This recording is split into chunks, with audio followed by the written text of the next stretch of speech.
Hey y'all, sorry for my video being a little late. It's just been really crazy, and on my days have just kind of ran into each other. But here are my Unit 5 images. Some of them I've reworked, some of them I haven't. The first one is this Charmander piece. Oh, where is it? There it goes. It's the stained glass effect. It's just his story and then the little thing here of how sad he was and how he's happy. I remember using mostly the Pathfinder tool to separate the images and the image trace to help create the different effects on each of these. I actually really love this piece. It's one of my favorites. I've been wanting to rework it for a while. I don't know why I did that. I'm sorry.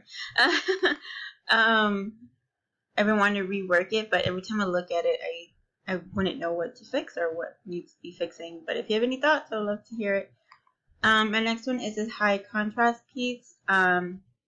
It's one of my favorites. I just used different images of just like a girl kind of growing up. You can obviously tell it's not the same girl, but she looks very similar to each other.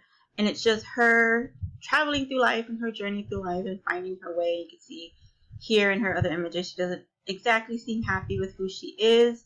And then in the main image, the middle, she just has like a little smirk to her and her head's held higher than the other images. And I thought it was just like a really great way to kind of tell her story. My next one is Toby. He's my dog.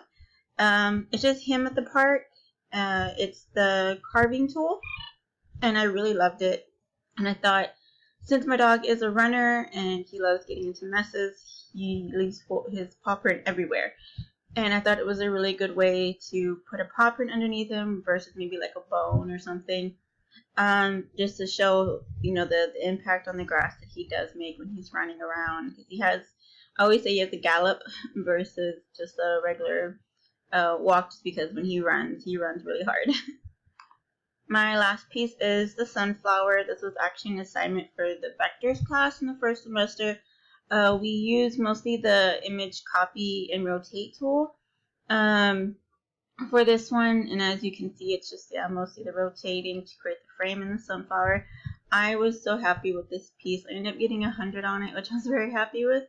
I just think the colors in it are really bright and beautiful and bold, and I don't know, it's just one of my favorite pieces. Alright, I hope y'all enjoyed that. I hope everyone's being safe.